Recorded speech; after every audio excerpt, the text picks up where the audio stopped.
The perspective of someone who's a kid who has to deal with their parents' rules. How do I get my parents to let me play video games as much as I want? That's the question. I'm coming at this from the perspective of a dad, right? I'm almost 40 years old. I have 3 kids, all of which play video games. You know, I've got my priorities for them as a parent. Been a gamer since I was 5 years old, and I'm almost 40. So I dealt with it as a kid, and now I'm dealing with it as a parent. It's probably not your parents' issue with video games as much as you think it is, and there are ways to solve this problem where they let you play as much as you want to play, and it's like magic when it works. This solution is a guarantee. If you do this correctly, you will get to play as much as you want. The challenge is that it takes a little bit of discipline, which is difficult to muster the younger you are, but I have the answer for you. And so it all comes down to the reason why your parents would say no when you would want that answer to be yes. And I talk to my kids about this because there are times as a parent where I'm obviously a gamer, I'm playing right now, but where I tell them no, right? And so I understand the reasons behind that, but the challenge is in fulfilling what your parents want to see out of a kid, and then also, or their teenager or whatever else. And by doing that, you get more autonomy, right? So the way I talk to high schoolers about this on a regular basis is I say, well, you got to do all the other stuff.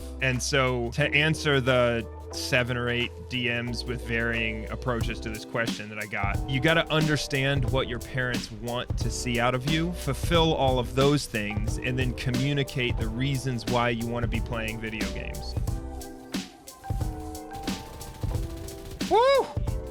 But yeah, it comes down to like what your parents' priorities are for you and what they want to see out of you. And so by understanding those things, you can kind of fulfill those things and then have a better shot at getting what you want out of the situation, right? And so in most situations, your parents want a well-balanced kid. Really, every parent has their version of this, but what they really want to see is they want to see that they've got a well-balanced kid. They've got a kid who's generally got priorities that align with what their parents hope for those priorities to be, which is a hard thing to put your finger on sometimes, but you can generally break it down to well-rounded academically, physically, socially, right? Like that's what they want. They want to see some ambition out of a kid. They want to see you focus on some things that they think are important for you. Academics is always going to be a part of that. Physicality, physical fitness, involvement in sports is going to be involved in some varying degree depending on different sets of parents and what their priorities are. You know, you have to meet those. And so the easiest way to do that is with discipline in those areas, and then you meet those hopeful priorities of your parents. And what happens when you do that is magical. And most people don't believe that this will be the case, and so don't try to make this happen. And that's kind of where the fault is. It's like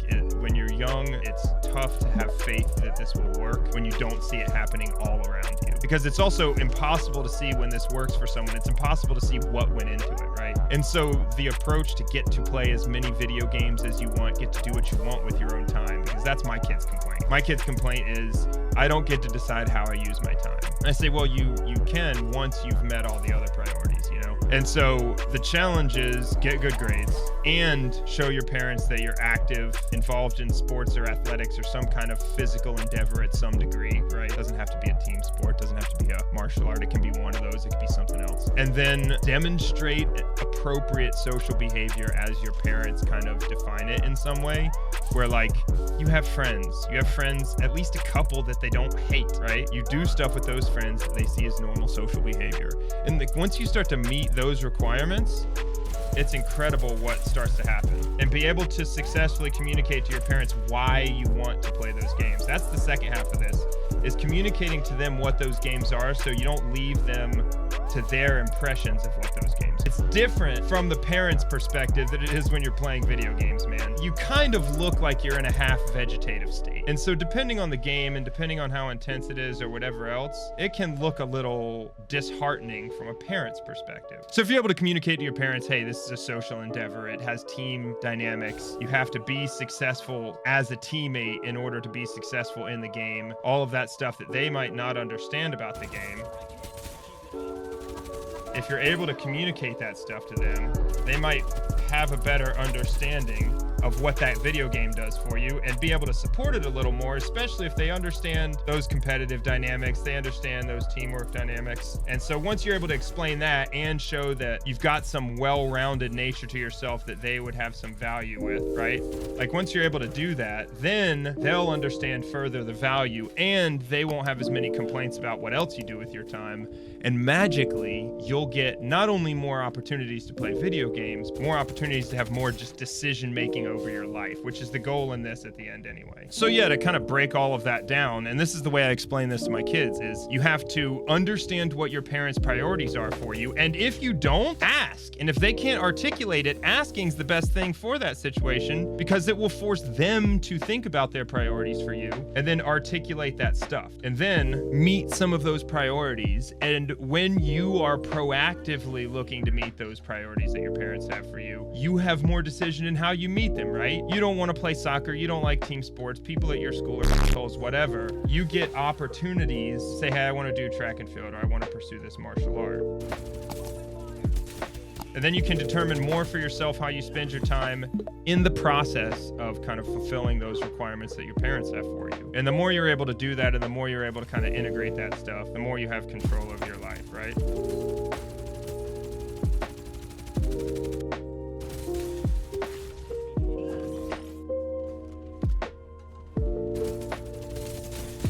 At that point, you'll have the opportunity to play video games if you like, and then you can fully explain to your parents what that is so they have a better understanding and they're not left to their own devices and deciding what that is.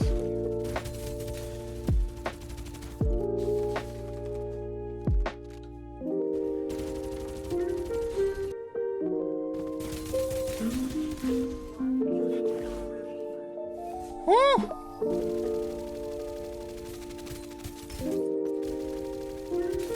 That's what I needed.